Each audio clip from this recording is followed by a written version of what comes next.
Bacaan dari kitab Kejadian. Israel lebih mengasihi Yusuf daripada semua anaknya yang lain, sebab Yusuf itu anak yang lahir pada masa tuanya, dan ia menyuruh membuat jubah yang maha indah bagi dia. Setelah dilihat oleh saudara-saudaranya bahwa ayah mereka lebih mengasihi Yusuf daripada semua saudaranya, maka bencilah mereka itu kepada Yusuf dan tidak mau menyapanya dengan ramah.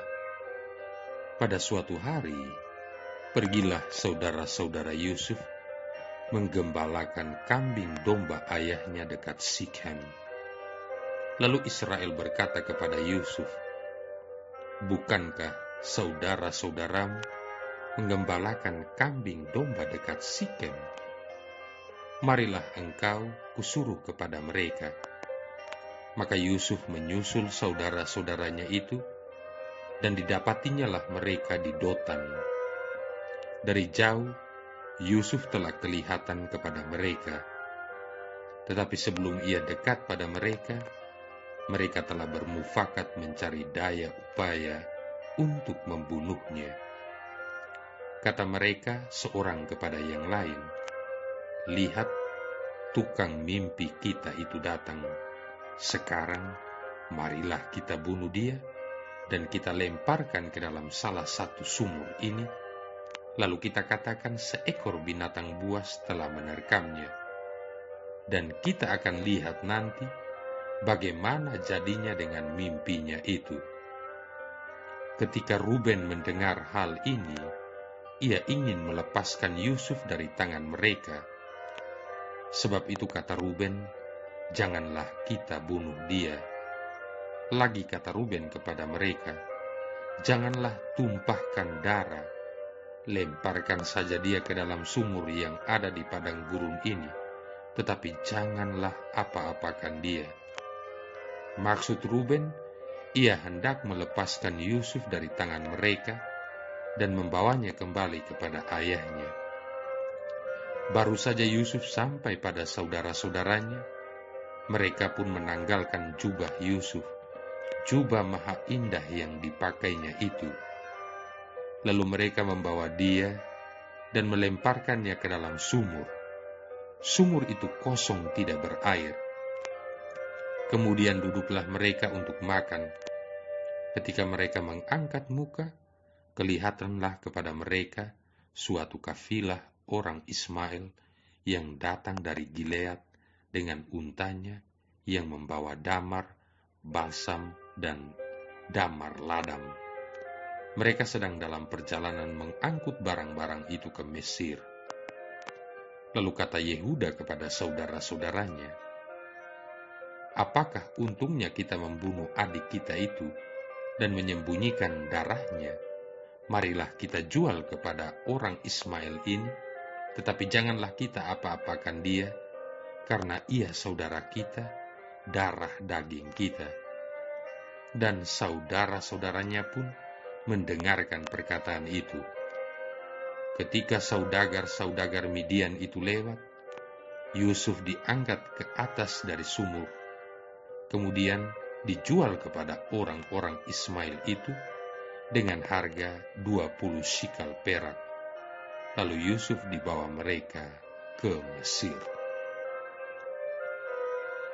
Demikianlah sabda Tuhan. Saudara-saudari yang terkasih, pada tanggal 10 Februari tahun 2012 yang lalu, di media massa muncul berita yang sangat menggemparkan, yakni seorang perempuan muda berinisial VM, umur 20 tahun, tega membunuh adiknya berinisial R, umur 14 tahun, karena adiknya ini sering mencaci maki VM. Perbuatan yang dilakukan VM adalah membekap adiknya R hingga kehabisan nafas dan meninggal.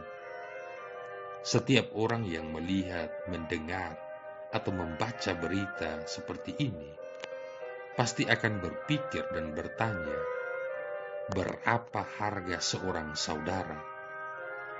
Begitu murahkah seorang saudara sehingga mudah untuk dibunuh, dijual, atau dilecehkan? Alasan-alasan mengapa terjadi perlakuan yang kejam terhadap saudara kandung adalah iri hati, cemburu, marah, dan lain sebagainya. Pengalaman keluarga Yakub atau keluarga Israel juga mirip dengan cerita ini. Israel lebih mengasihi Yusuf daripada saudara-saudaranya, karena Yusuf ini lahir pada masa tua Israel. Wujud kasih Israel adalah memberikan pakaian yang sangat indah kepada Yusuf. Hal ini tentu menimbulkan kecemburuan dan iri hati dari saudara-saudaranya. Maka siasat yang dilakukan saudara-saudaranya adalah, mari kita membunuh dia, melemparinya ke dalam sumur. Tetapi pikiran mereka berubah, marilah kita jual dia kepada orang Ismail. Jangan kita apa-apakan dia, karena dia saudara kita, darah daging kita. Persekongkolan dan kejahatan saudara-saudara Yusuf berhasil. Mereka menjual Yusuf ke Mesir dan mengelabui Israel ayah mereka. Saudara-saudari yang terkasih, kisah Yusuf ini sebenarnya juga menggambarkan kisah Yesus. Dalam perumpamaan tentang tuan tanah yang membuka kebun anggur, para pekerja juga mengadakan persekongkolan untuk membunuh para utusan, bahkan anak kandungnya sendiri ditangkap dan dilempari keluar dari kebun anggur itu. Tuan kebun anggur adalah Bapa Surgawi. Para utusan adalah nabi-nabi yang menyadarkan umat Allah, tetapi mereka tidak mau bertobat. Yesus sebagai anak yang dikasihi dan yang harus didengarkan juga nantinya akan dibunuh. Oleh karena itu Yesus berkata kepada orang-orang Farisi dan para imam kepala bahwa kerajaan Allah akan diambil dan diberikan kepada orang lain yang akan menyerahkan hasilnya pada saat yang tepat. Saudara-saudari yang terkasih, dunia kita ini masih penuh dengan kebencian, iri hati, dengki, dan nafsu-nafsu yang jahat. Iblis, seperti singa yang ganas, masih merajalela. Padahal berkali-kali Tuhan menyapa kita dengan sabdanya dalam kitab suci atau renungan-renungan rohani. Tujuannya adalah supaya kita setiap hari membangun semangat pertobatan metanoia dan berjalan dalam jalan kekudusan sesuai dengan kehendak-Nya. Apalagi Tuhan sendiri berjanji akan memberikan kebun anggurnya kepada kita dan mengusahakannya dengan baik, sehingga menghasilkan banyak buah dan menyerahkannya kepada Tuhan. Namun kita belum sadar, kita butuh Yesus untuk membangunkan kembali kesadaran kita ini. Mari kita membuang jauh-jauh rasa benci dan amarah, iri hati dan dendam yang dapat menghancurkan, memutuskan relasi kita dengan Tuhan dan sesama.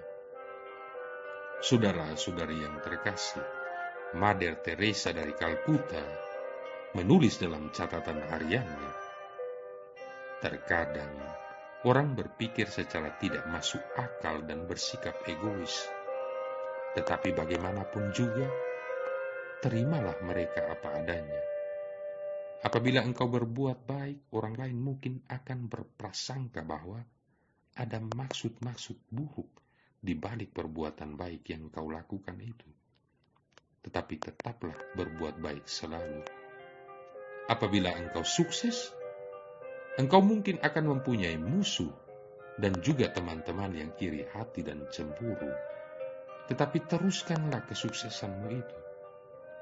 Apabila engkau jujur dan terbuka, orang lain mungkin akan menipumu, tetapi tetaplah bersikap jujur dan terbuka setiap saat. Apa yang telah engkau bangun bertahun-tahun lamanya, dapat dihancurkan orang dalam satu malam saja. Tetapi janganlah berhenti dan tetaplah membangun. Apabila engkau menemukan kedamaian dan kebahagiaan di dalam hati, orang lain mungkin akan iri hati kepadamu, tetapi tetaplah berbahagia. Kebaikan yang kau lakukan hari ini mungkin esok akan dilupakan orang, tetapi teruslah berbuat baik. Berikanlah yang terbaik dari apa yang kau miliki, dan itu mungkin tidak akan pernah cukup, tetapi tetap berikanlah yang terbaik. Sadarilah bahwa semuanya itu ada di antara engkau dan Tuhan. Tidak akan pernah ada antara engkau dan orang lain. Jangan pedulikan apa yang orang lain pikir atas perbuatan baik yang kau lakukan. Tetapi percayalah bahwa mata Tuhan tertuju pada orang-orang jujur, dan Dia sanggup melihat ketulusan hatimu. Marilah berdoa. Allah Bapa yang Maha Mulia, semoga kami mengakui Dia yang Kau utus untuk menganugerahkan keselamatan kepada kami. Bangunlah kami menjadi gereja-Mu, dan jadikanlah Yesus Putra-Mu batu sendinya yang mempersatukan kami semua, sebab Dialah Tuhan dan pengantara kami, yang bersama dengan Dikau dan Roh Kudus hidup dan berkuasa, satu Allah sepanjang segala masa. Tuhan memberkati kita sekalian, Bapa, Putra, dan Roh Kudus.